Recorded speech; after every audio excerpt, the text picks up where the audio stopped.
नमस्कार, मी विनोद तळेकर। आज आपण नाशिकमधून थेट हे 5चं बुलेटिन करतोय। 5चं बुलेटिन इथून करण्याचं कारण असं आहे की आत्ता आपण उभे आहोत ओकस प्रॉपर्टी डीलर्स अँड डेव्हलपर्स, म्हणजे गेल्या 8 दिवसापासून जे शॉप पूर्ण महाराष्ट्रात चर्चेत आहे त्या शॉपच्या बाहेरनं आपण आज दुपारी 2 वाजता ओकस प्रॉपर्टीच्या इथे SITची टीम आली होती। साधारण 7 ते 8 जणांच्या कर्मचारी आणि अधिकाऱ्यांचं पथक इथे दाखल झालं होतं आणि त्यांनी या शॉपला पुन्हा एकदा येऊन तपासणी केली आणि सील केलं। साधारण एक अर्धा ते पाऊण तास ही टीम इथं होती।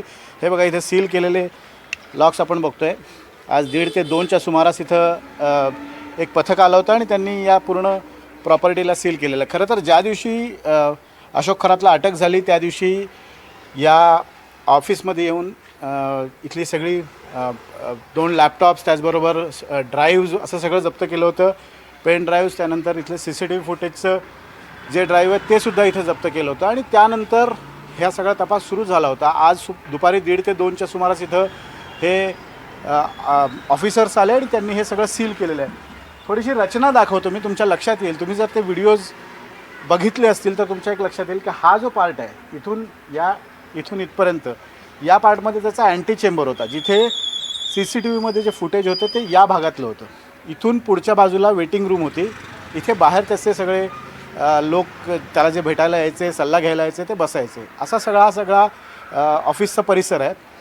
दरम्यान हा सगळा ऑफिसचा परिसर बघितला, आज दुपारी इथं सील ठोकण्यात आलेला आहे। पण अशोक खरातच्या विरोधात सातत्यानं गुन्ह्यांची नोंद होते, म्हणजे आज त्याच्यावर 10वा गुन्हा दाखल झालेला आहे। थेट 8 गुन्हे अशोक खरातच्या विरोधात दाखल झालेले आहेत आणि 2 गुन्हे या प्रकरणाशी निगडीत आहेत। आज जो गुन्हा दाखल झाला आहे तो पुण्यातले बांधकाम व्यावसायिक राजेंद्र जासूद, हे त्याचे खूप जवळचे भक्त होते। अनेकदा ते ईशानेश्वर मंदिरात जे मोठमोठे महोत्सव चालायचे त्यावेळेला तिथे उपस्थित असायचे। त्यांची तक्रार अशी आहे की जवळपास 21 देशात फिरण्यासाठी अशोक खरातनं त्यांच्याकडनं पैसे उकळले, करोडो रुपये उकळले। 5 कोटी रुपयाचा त्यांनी दावा ठोकलेला आहे। त्याचबरोबर एक मर्सिडीज कारसुद्धा या अशोक खरातनं त्यांच्याकडनं घेतलेली आहे।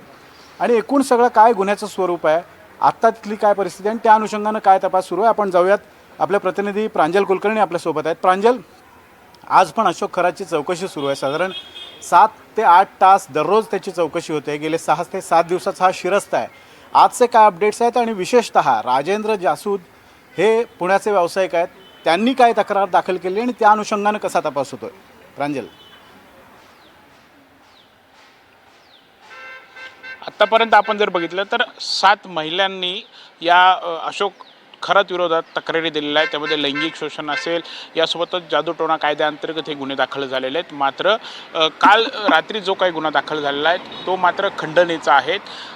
हा जो तक्रारदार आहे तो पुण्यामध्ये बांधकाम व्यावसायिक आहेत, राजेंद्र जासूद असं त्याचं नाव आहे आणि त्याला लॉजिस्टिक व्यवसायामध्ये उतरायचं होतं आणि त्याची सुरुवात करण्यासाठी एका मित्राच्या मदतीने तो मिरगावला अशोक बाबाकडे गेला होता। दरम्यान तिथे गेल्यानंतर बाबांनी खरं तर जसं बाकीच्यांना तो गंडवत होता तसंच याला देखील त्यांनी गंडवण्यास सुरुवात केली होती। त्याला अनेक पूजाविधी करायला सांगितले होते। दरम्यान त्याची आर्थिक परिस्थिती देखील चांगली आहे, त्याचा बाबांनी अभ्यास केला आणि त्याला पूजेला तर सांगितलं, मात्र त्यानंतर त्याच्या मनात भीती दाखवायला सुरुवात केली। त्याला काही पूजाविधी करायला लावलेत, त्याला सर्पदंश होईल, तुला नागदंश करेल अशी त्याला कारणं दिलीत आणि असं करत करत त्याला एक त्याच्या मनात भीती घालत त्याच्याकडून मर्सिडीज कार ही बळकवण्यात आली। विशेष म्हणजे जर तुला तुझ्या व्यवसायाने सक्सेस द्यायचा असेल आणि तू जर अशा पद्धतीने केलं नाही तर तुला मृत्यूची भीती आहे असं म्हणत त्याच्याकडून चक्क 21 देशांमध्ये परदेश दौरे करण्यात आले। तिथे जो काही खर्च झाला असेल, याच्या औषधोपचाराचे देखील खर्च असेल ते या जासूदकडून त्यांनी करून घेतले। एवढंच नाही तर जो आलिशान फार्म हाऊस आहे मिरगावमधला, त्या आलिशान फार्म हाऊसचा बांधकामाचा खर्च असेल किंवा या फार्म हाऊसमध्ये खरं तर फर्निचर आहेत, जिथे काही फॉरेनहून देखील अनेक तिथे काही वस्तू या आणण्यात आलेल्या आहेत अशी देखील चर्चा आहेत आणि ते सर्व फर्निचरचं देखील पैसा जो आहे तो त्यांनी या जासूदकडून घेतलेला आहे। दरम्यान हे सगळं काही सुरू असताना जासूदकडून जवळपास 5 कोटी रुपये उकळण्यात आले आहेत असा दावा हा जासूदने केला, असा आरोप त्यांनी केलेला आहे आणि ह्या सर्व पैसे जे आहेत ते खरं तर कुठेतरी परत घेण्यासाठी हा जासूद केला होता। कारण बाबा माझी फसवणूक करतोय असं त्याला जेव्हा कळलं तेव्हा त्याला धक्का हा बसला, कारण बाबा फक्त मृत्यूची भीती हे दाखवत होता आणि यासोबतच त्यांनी जे काही तक्रारीत म्हटलेलं आहेत की मी चोरी छुप्यारित्या मी बघितलं होतं तेव्हा बाबा त्या मंदिरामध्ये खोटे साप हे तिथे आणत होता, प्लॅस्टिक प्लास्टिकचे काही हे साप होते, हे मी स्वतः बघितल्यावरती मला मी फसवणूक झालीत, माझी फसवणूक झाली असं कळालं. आणि जेव्हा त्यांनी बाबाकडे गेल्यावरती पैसे मागितले तेव्हा मर्सिडीज माझी परत द्या असं म्हटलं, तेव्हा बाबाने ते पैसे त्याला दिले नाही. उलट हे सर्व काही जे काही बाबांनी केलेलं आहे हे बाहेर येऊ नयेत म्हणून बाबांनी चक्क खोटा गुन्हा जो आहे तो वावी पोलीस ठाण्यामध्ये दाखल केला आहे. म्हणजे जसं तुम्ही आधी उल्लेख केला की अशोक खरातवरती एकूण 8 आणि त्याच्या संबंधित इतर 2 जे गुन्हे आहेत ते एक शिर्डीमध्ये आहेत आणि वावीमध्ये आहेत. आणि हा वावीमध्ये हा खोटा गुन्हा जो आहे तो जासूदवर दाखल झालेला होता आणि त्याच जासूदनी सरकारवाडा पोलीस ठाण्यामध्ये रात्री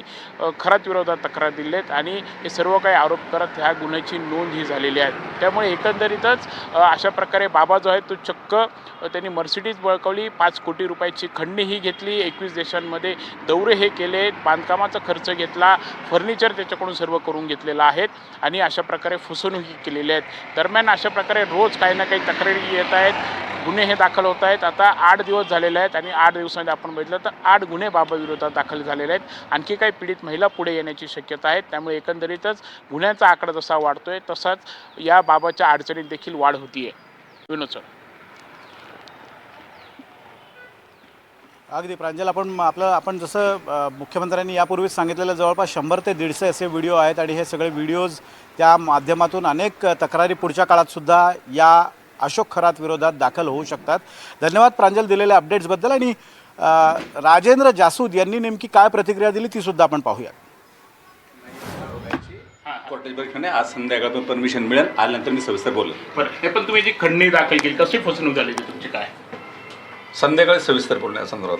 बरं, पण काय तक्रार काय म्हणलं होतं नक्की तुम्ही जे पहिले तुम्ही सर मी संध्याकाळी बोलतोय तुमच्याशी. बरं संध्याकाळी बोलतोय, मी प्रॉमिस केलं संध्याकाळी बोलणार आहे. बरं बरं, कशी फसवणूक केली संध्याकाळी सर मी या 6 वाजेपर्यंत मी पत्रकार परिषद घेणार आहे. मी आपल्याला भेटतो आणि सविस्तर बोलतो. किती वाजता म्हणाले? 6 वाजता. किती वाजता पत्रकार? 6 वाजता. 6 वाजता. 6 ते 7 पर्यंत मला आज परमिशन मिळेल. मी तुमची बाजू आम्हाला यासाठी पाहिजे कारण तुमच्यावर पण आधी त्यांनी गुन्हा दाखल केला आणि मी आहे. काय झालं होतं कोर्टाने ऑर्डरमध्ये मला दिलेलं आहे या केस संदर्भात कुणाशीही बोलू नये म्हणून. पण तुम्ही जसजसं अशोक खरातचं हे प्रकरण समोर आलेलं आहे त्यानुसार राजकारण ढवळून निघते आणि आता यावर विविध प्रतिक्रिया व्यक्त होऊ लागलेल्या आहेत. शिवप्रतिष्ठान हिंदुस्थानचे संभाजी भिडे यांनी सुद्धा यावर एक संतप्त प्रतिक्रिया दिली आहे. खरं तर संभाजी भिडे आपल्या चमत्कारिक वक्तव्यानं प्रसिद्ध आहेतच, पण त्यांनी या प्रकरणात जी प्रतिक्रिया दिली आहे ती पुरेशी बोलकी आणि सर्वसामान्य जनता या प्रकरणाकडे कसं बघते त्याचं एक प्रातिनिधिक उदाहरण म्हणून त्या प्रतिक्रियेकडे बघता येईल. ते असं म्हणालेत की अशोक खरातला एकदाचं मारून टाका आणि सगळा विषय संपवून टाका. आपल्या नेहमीच्या प्रकृतीप्रमाणे त्यांनी प्रतिक्रिया दिली, पण ते काय म्हणालेत ते अगोदर बघूयात, त्यानंतर आपण आपल्या रिपोर्टरकडे जाणार आहोत. संभाजी भिडे काय म्हणालेत आपण पाहूयात. मारून टाकून मोकळं व्हावं, तर चर्चा सुद्धा होऊ नये. मारून टाकून मोकळं व्हावं, तर चर्चा सुद्धा होऊ नये. मारून टाकून मोकळं व्हावं, तर चर्चा सुद्धा होऊ नये. आणि आपले प्रतिनिधी राहुल वाघ या संदर्भात बोलण्यासाठी आहेत. राहुल, संभाजी भिडेंची ही प्रतिक्रिया आपण बघितलेली आहे, काय नेमकी या संदर्भातले अपडेट्स आहेत? खरं तर आपण जर बघितलं तर अशोक खरात याचे व्हिडिओ बाहेर आल्यानंतर संपूर्ण महाराष्ट्रासह देशभरातून संतापजनक प्रतिक्रिया हे उमटू लागलेल्या होत्या. आपण जर बघितलं तर यापूर्वी देखील अनेक वक्तव्य या व्हिडिओ आल्यानंतर चर्चेत होते की अशोक खरातच्या कानशिलात लगावली पाहिजे, जो अशोक खराची जीप छाटेल त्याला आम्ही 5 लाख रुपयाचा इनाम देऊ, अशा अनेक प्रतिक्रिया ह्या चर्चेत आलेल्या होत्या. त्यानंतर आज संभाजी भिडे यांनी प्रतिक्रिया दिली की अशोक खरात याला मारून टाकलं पाहिजे आणि हा सगळा विषय त्याचा संपवून टाकला पाहिजे. खरं तर आपण जर बघितलं तर संभाजी भिडे यांचे यापूर्वी देखील अनेक वक्तव्य या चर्चेत राहिलेले आहेत. तर दुसरीकडे आत्ताच गिरीश महाजन यांनी माध्यमांशी बोलताना सांगितलं की खरातचा सगळा विषय आम्हाला 2 महिन्यापूर्वी याची सर्व कल्पना होती आणि आम्हीच पोलिसांना कारवाई करण्याबाबत सूचना देखील केलेल्या होत्या.